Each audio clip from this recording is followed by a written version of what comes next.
Bagaimana jika kita tahu bahwa mantan Menteri Perdagangan Thomas Trikasih Lembong atau Tom Lembong telah ditetapkan sebagai tersangka kasus dugaan korupsi impor gula?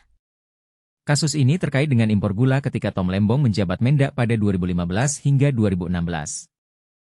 Pertanyaan yang muncul adalah, mengapa Tom Lembong memberikan izin persetujuan impor gula kristal mentah sebanyak 105.000 ton kepada PT AP? Apakah PT AP memang memiliki izin mengelola gula kristal rafinasi? Menurut Dirdik Jampitsus Kejagung Abdul Qohar, impor gula kristal mentah itu kemudian diolah menjadi gula kristal putih. Tetapi, mengapa impor gula kristal putih seharusnya hanya dilakukan oleh BUMN, namun Tom Lembong mengizinkan PT AP? Pertanyaan lainnya adalah, apakah Tom Lembong tahu bahwa impor gula kristal mentah itu tidak melalui rapat koordinasi instansi terkait dan tanpa rekomendasi Kementerian Perindustrian? Pada Desember 2015, Kemenko Perekonomian menggelar rapat yang salah satu pembahasannya ialah soal Indonesia akan kekurangan gula kristal putih pada 2016. Mengapa Tom Lembong tidak memperhatikan hal tersebut dan tetap memberikan izin impor gula kristal mentah? Qohar juga mengatakan bahwa dia selaku Direktur Pengembangan Bisnis Perusahaan Perdagangan Indonesia, PPI, memerintahkan bawahannya melakukan pertemuan dengan perusahaan swasta yang bergerak di bidang gula.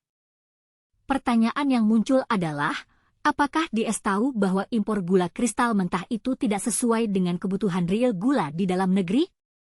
Setelah itu, gula kristal mentah itu diolah oleh perusahaan yang hanya memiliki izin mengelola gula kristal rafinasi. Setelah gula diolah, PT PPI seolah-olah membeli gula tersebut. Padahal, gula itu dijual 8 perusahaan itu menjual gula ke masyarakat dengan harga Rp16.000 yang lebih tinggi dari HET saat itu, yakni Rp13.000. Mengapa PT PPI tidak memperhatikan harga gula yang dijual ke masyarakat? Kerugian negara dalam kasus ini sekitar Rp400 miliar. Apakah Tom Lembong tahu bahwa tindakannya akan menyebabkan kerugian negara sebanyak itu? Menurut Qohar, Tom Lembong telah memenuhi alat bukti bahwa yang bersangkutan melakukan tindak pidana korupsi. Apakah Tom Lembong akan dihukum karena tindakannya? Pertanyaan lainnya adalah, apakah kasus ini akan menjadi contoh bagi pejabat lainnya untuk tidak melakukan tindakan korupsi?